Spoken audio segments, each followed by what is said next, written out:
என்னென்ன வித்த காட்டுவேன் மட்டும் பாரு. ஒரு 6 மாசம் கழிச்சு இந்த பாரு, நானும் தூங்குறதெல்லாம் அந்த எவனையும் தூங்க விடுறதில்ல. பார்த்துக்கிட்டே இருக்கு, எவனையும் தூங்க மாட்டேன். இன்னைக்கு இதை முடிச்சேன்னு நினைக்கிறியா? அப்புறம் பனையேற போவேன், அங்கே போவேன். அப்புறம் தேவேந்திர குல வேளாளர் எங்களை பட்டியல இருந்து வெளியேற்றான்னு போடுவேன். அப்புறம் மாடை ஓட்டிக்கிட்டு மலை மேல போவேன். பாரா நீ பாரு என்னென்ன சேட்டன் பாரு பாரு. அப்ப திருப்பி டிஎன்பிசி தமிழ்நாடு தேர்வான எழுதாம இருக்கான்ல, அவனுக்கு ஒரு போராட்டத்தை போடுவேன். அப்புறம் துப்புரவு தொழிலாளிக்கு ஒரு போராட்டம் போடுறேன். எனக்கு தூக்கம் வரல, உங்களையும் தூங்க விடுறதா இல்ல, விடுறதா இல்ல. நான் கண்ண முன்னா வரும் இந்த படம், கண்ண முன்னா கதறல் வரும். கண்ணை மூடி தனியா இருந்தால் ராணுவ முகாமுக்குள்ளே என் தம்பி பாலச்சந்திரன் எங்கள் அன்பு மகன் வெறுமேலோட அப்படி போறபடி ஏக்கமா எங்களை பார்த்தது ஞாபகம் வரும். நீ இப்படித்தான் கற்பனை செய்யணும். நீ நல்ல தன்மானமிக்க தமிழ் மகன், தமிழச்சி பிள்ளை, மார்ல பால் குடிச்ச பிள்ளைகள் இப்படிதான் யோசிக்கணும்.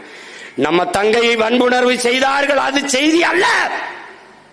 11 பேர் மாறி மாறி வன்புணர்வு செய்யும் போது நம் தங்கை எப்படி யோசிப்பால்?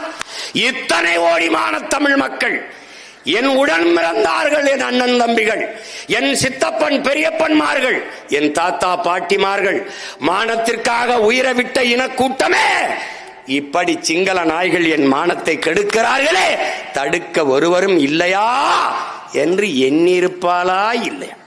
அந்த நேரத்தில் அவள் என்ன ஓட்டம், அவள் மன ஓட்டம், அவள் சிந்தனை எப்படி இருந்திருக்கும் என்பதை எண்ணி பார்த்தால் நீ தூங்கிட்டினா அதுக்கப்புறம் பேசுற.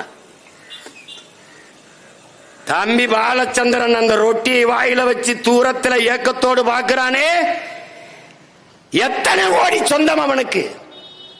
பிரபாகரன் என்ற பெருந்தலைவன் தனக்கு வீடு கட்ட போராடினானா, தான் பிறந்த இனத்திற்கு நாடு கட்ட போராடினானா என்பதை அறிவார்ந்த தமிழ் சமூக தம்பி தங்கைகள் சிந்தியுங்கள். அவன் நினைத்திருந்தால் எந்த நாட்டோடும் சமரசம் செஞ்ச அதிபனாகி சொகுசாக வாழ்ந்திருக்கலாம்.